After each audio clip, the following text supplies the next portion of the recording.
한국감정원의 지난 상반기 서울의 주택 거래에서 매수자 순위를 보면 30대가 1등이에요. 30대가 무슨 다주택자가 그렇게 많겠어요? 투기꾼입니까?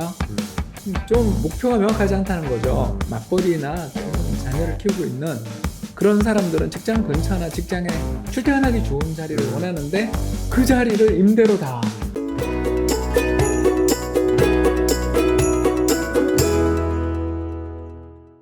네, 안녕하십니까 시청자 여러분. 오늘은 이 시대 최고의 이코노미스트 중에 한 분으로 불리시는 홍춘욱 EAR 리서치 대표님 모시고 말씀 나눠보겠습니다. 대표님 안녕하세요. 네, 안녕하세요. 네, 반갑습니다.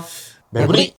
네, 증권사 리서치 센터, 그다음에 국민연금 등을 거치신 홍 박사님은 늘 이제 거시랑 미시를 잘 이렇게 조화롭게 연구를 하셔가지고 이 복잡한 경제 영상을 쉽게 설명해 주시기로 유명한데요. 오늘 정말 많은 기대가 됩니다. 네. 그리고 먼저 이제 그 올해 초에 이 대표님이 내신 디플레 전쟁이라는 책 얘기를 좀 해보겠습니다. 네. 이게 근데 사실 이제 이해가 안 가시는 분들이 많을 것 같아요. 디플레는 자산 가격이 떨어진다는 얘기잖아요. 아, 예. 근데 지금 이제 전세가 막 돈을 이렇게 풀고 있는데 무슨 이게 지금 이 상황에서 디플레 전쟁이냐? 예. 왜 홍 박사님이 왜 이런 책을 쓰셨지? 그리고 또 이제 부동산 가격이 이렇게 막 오르고 있는데 이 시점에서 디플레를 우리가 걱정해야 될 때인가? 이런 생각을 그냥 책을 읽어보지 않으신 분들 할 것 같은데 어떤 의미에서 쓰신 책일까요? 아, 네.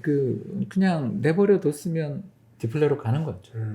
바로 그런 뜻이었습니다. 네. 그러니까 디플레라는 게 물가가 빠지는 거잖아요. 네. 근데 실제로 우리 물가가 안타깝게도 빠지고 있어요. 왜 그러냐면 이 여름철에 우리 이번에 올해 기후가 좀 안 좋았잖아요. 네. 이 신선식품 물가나 이런 거는 사실 8월, 9월에 많이 올랐어요. 네. 그런데 이런 신선식품을 제외한 물가들은 계속 지금 사실 0% 혹은 월별 기준으로 보면 마이너스를 기록하고 그렇습니까? 있거든요. 이게 이제 언택트 또는 비대면 접촉의 시대가 오면서 뭐 PC라든가 카메라 이런 건 잘 팔릴지 모르지만 이제 대신 이거 이외에 수많은 서비스와 공산품은 네. 큰 불황이잖아요. 네. 그냥 대표적인 게 여행. 네. 우리 또 외식 안 하니까 도소매, 숙박, 음식료, 뭐 유통 이런 데는 정말 힘들잖아요. 네네. 여기다 제일 힘든 데는 뭐 당연히 비행기랑 영화관. 그러니까 이런 쪽에 소비가 줄어드니까 아무래도 기업이 없어지거나 아니면 살아남은 데는 어쩔 수 없이 구조조정을 하면서 또 그 비용을 제품 가격 인상하기는 되게 어려우니까 구조조정하는 과정에서 어떻게든 조정을 해야 되는 네. 거죠. 이런 식으로 경제가 되게 큰 뭐가 생겼냐면 재고가 유휴 설비가 생긴 거죠. 네. 그래서 사람도 남아들고 가게도 남아들고 기계도 남아도는 세상이 됐기 때문에 이걸 그냥 내버려 두면 이제 일본처럼 20년, 30년 불황으로 가는 거예요. 네. 이걸 막기 위해 돈을 풀어라라는 게 제 책의 첫 번째고요. 네. 두 번째, 정부가 정말 그렇게 돈을 푼다면 장기 불황에 대한 공포를 이겨내고 주식과 부동산을 사라는 내용을 담고 있었거든요. 그래서 전제가 중앙은행이 적극적으로 돈을 풀고 특히 제가 그 책에서 강조했던 게 회사채를 직접 정부가 사주면 이건 회복의 신호다라고 말씀을 드렸는데 적어도 현재 경제에서 보면 대규모 파산 사태까지는 안 가고 있어서 그나마 경제가 돌아가고 있고 이 경제가 돌아가기 시작하니까 그 회복에 대한 기대가 선반영된 주식부터 먼저 올랐고 이 뒤에 부동산까지 같이 오르게 돼서 일단 그 책에서 말씀드렸던 두 가지 내용 가장 중요한 건 디플레 리스크다. 그리고 디플레 리스크를 이겨내기 위해 정부가 행동에 나설 때는 너무 무서워하지 말고 시장에 참여하라는 그런 내용을 담고 있었습니다. 네, 알겠습니다. 그러면 이제 대표님이 보시기에 우리나라 정부의 어떤 이 코로나 이후 대책이 그렇게 나쁘진 않았다 이렇게 볼 수 있겠네요. 뭐 F는 아니고 또 그렇다고 해서 A 학점도 아니어서 저는 C 플러스나 B 제로 정도, 네. B 마이너스 정도. 이 부분에 대해서 조금 더 설명을 드리자면 저는 우리나라 정부가 좀 과단성이 부족했다. 그러니까 돈을 푼 건 잘했는데 3, 4월 그 되게 어려울 때 우리 혹시 기억나세요? 그 재난지원금을 주냐 마냐 가지고 좀 어떻게 보면 의사결정도 되게 느려진 면이 있었고 특히 그 4차례에 걸친 추경의 규모를 보면 앞에 두 번은 너무 규모가 적어서 경제가 큰 충격에 빠질 때는 단호하게 행동하고 그 뒤에 회복을 기다리면 되는데 좀 이렇게 찔끔찔끔 투입한 면이 마음에 안 들어서 그렇지만 대신 한국은행은 미 연준이 금리 막 인하할 때 한국도 제각 인하하고 그렇죠. 특히 회사채 관련 펀드 만들어 인수하고 그렇죠. 이건 잘했다 이렇게 평가할 수 있는 것 같습니다. 네, 알겠습니다. 그래서 여튼 대표님 말씀하신 대로 주식시장이 코스피 1,400선까지 빠졌다가 지금 거의 V자 반등을 해서 지금 2,400 전후로 좀 왔다 갔다 하고 있고요.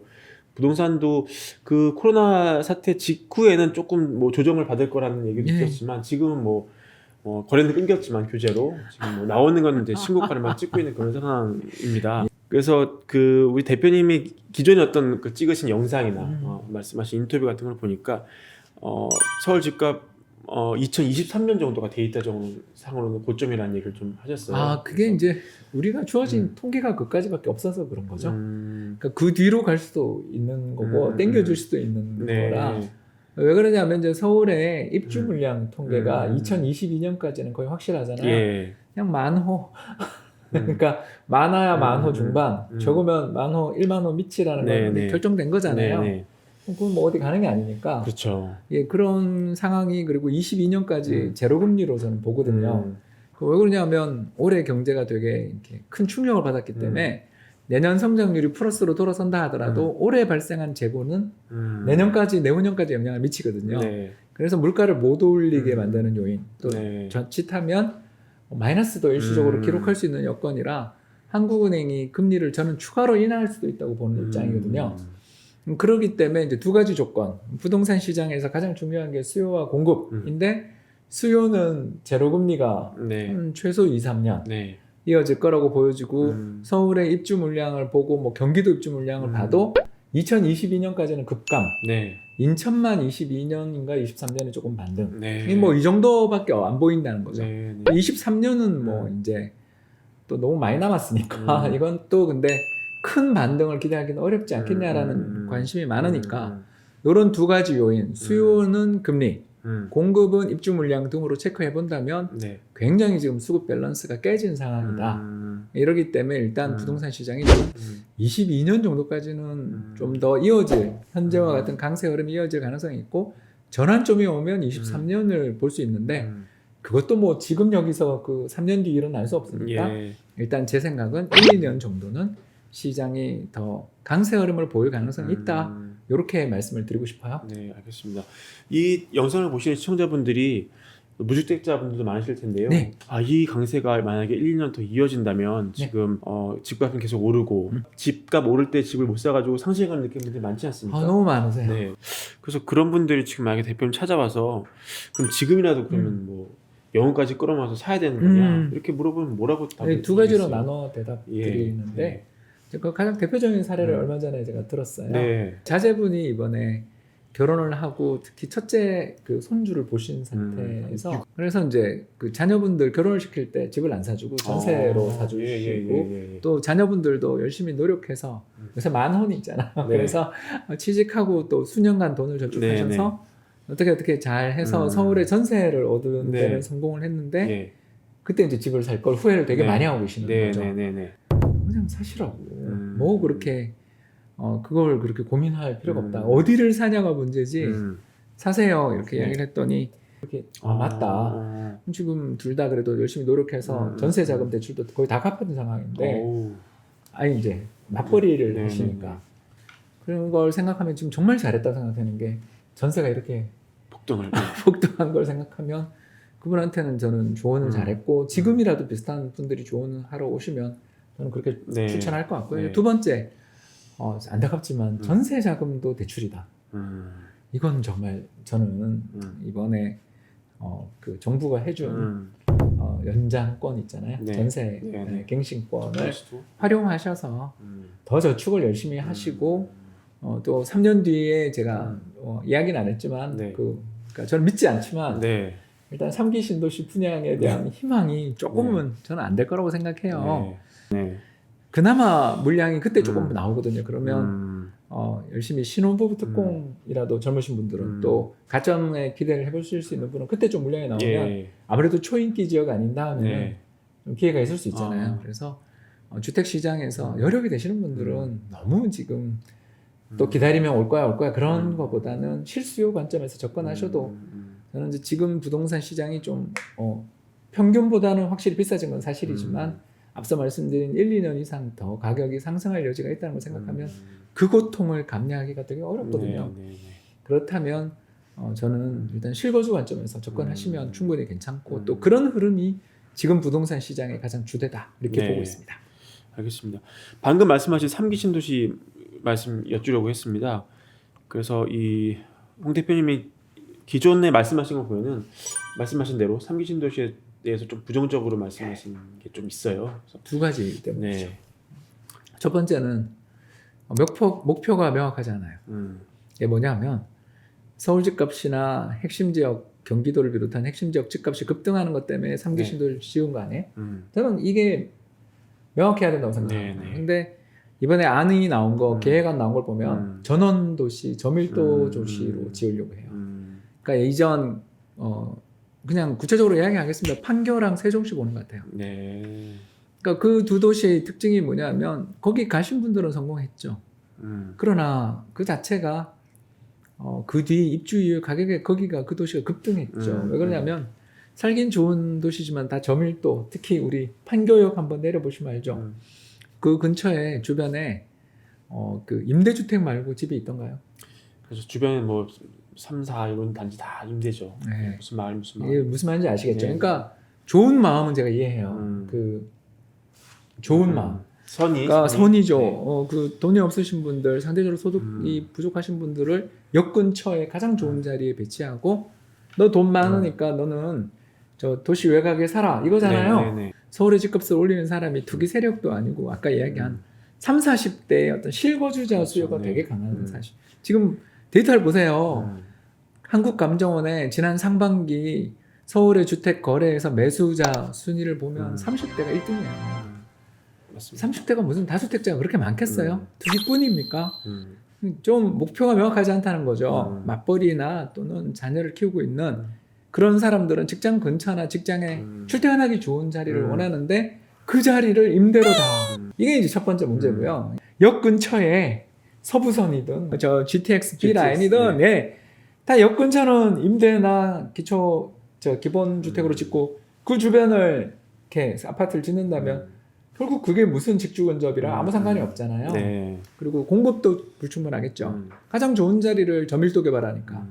두 번째, GTX A 라인 공정률 보셨죠? 4%예요. 국책공사나 건설공사가 이렇게 진도가 늦고, 뭐또 김포 골드라인은 네. 정말 끔찍한 그렇죠. 그 지연이 있었잖아요. 네. 이게 뭘 의미하냐면요, 돈이거든요.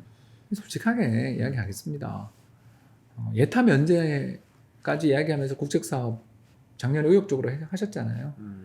우리나라 전체 국민의 절반 이상이 사는 수도권에서 교통 과밀 문제가 심각하잖아요. 그리고 이 과밀 문제, 늘 하루 종일 막히는 경부고속도로 이런 문제들 때문에 결국 직주 근접에 대한 선호가 생기면서 서울에 몰려든 거 아닌가요? 그렇다면 신분당선 같은 걸 정부 국책 사업화해서 많이 지어주면 해결될 문제 아닙니까? 즉 서울에 지을 땅이 없다면 서울의 면적을 확대시키면 되잖아요. 다시 말해서 판교역에서 딱 타면 강남역까지 20분 컷이잖아요. 네. 그럼 그 판교는 서울 아닌가요? 거의 뭐 서울로 불리죠. 서울이죠. 네. 아니 광교도 서울 같은데 네. 40분. 그렇죠. 그러니까 그렇게 되면 두 가지 효과를 함께 얻을 수 있어요. 첫 번째는 뭐냐면 친환경 스마트 시티를 만들 수 있어요. 컴팩트 시티를 만들 수 있죠. 네. 사람들이 전부 다 차 끌고 나와서 매연으로 가득 찬 도로를 보는 것보다 더 지하철로 가면 훨씬 더 편한 그런 상황이 되게 되는 게 훨씬 더 철도가 친환경 교통수단의 넘버원 아니에요? 네. 두 번째, 더 나가서 코로나 불황으로 인해서 이렇게 경제가 어려운 상황에서 고용 유발이나 사람들 사이에서 이렇게 문제들, 분배 문제들을 네. 해결하는 데 있어서 가장 좋은 게 국책 사업이거든요. 제가 사대강을 파라는 것도 아니고 그렇지 않습니까? 우리 국민 절반의 생활 환경을 획기적으로 개선시켜 줄 수 있는 광역 급행 도시 철도들을 신속하게 착공하고 정부의 재정을 조기 투입하는 게 그게 국민들의 행복을 높이는 고 서울의 집값을 잡는 방법 아니냐라는 겁니다. 땅 파는 건 적폐다. 라는 그런 이분법에서 벗어나서 땅도 파는 것도 친환경 땅 파기도 있지 않냐. 그런 걸 생각해 본다면 얼마나 좋습니까? 그 경부고속도로 근처도 가기 싫잖아요, 사실은. 그렇죠. 하루 종일 왜 그런가? 막히니까요. 너무너무 경부 축에 많은 사람이 사는데 그 사람들 뭐 지방으로 분산시키기 위해서 혁신도시 만들고 세종시 만들었지만 분산 안 되고 안 되죠. 전체 인구의 절반 이상이 드디어 수도권으로 왔잖아요. 이거를 추세를 돌리는 거에 대한 어떤 그런 노력들도 필요하겠지만 여기 살고 있는 우리 국민 절반들의 행복감을 높이기 위한 정책들도 좀 필요하지 않냐. 그게 부동산을 잡는 데 도움된다면 더욱더 조기에 집중적으로 특히 내년 예산에 편성이 필요하다. 그게 부동산 시장의 안정을 가져오는 요인이다. 네. 그렇게 봅니다.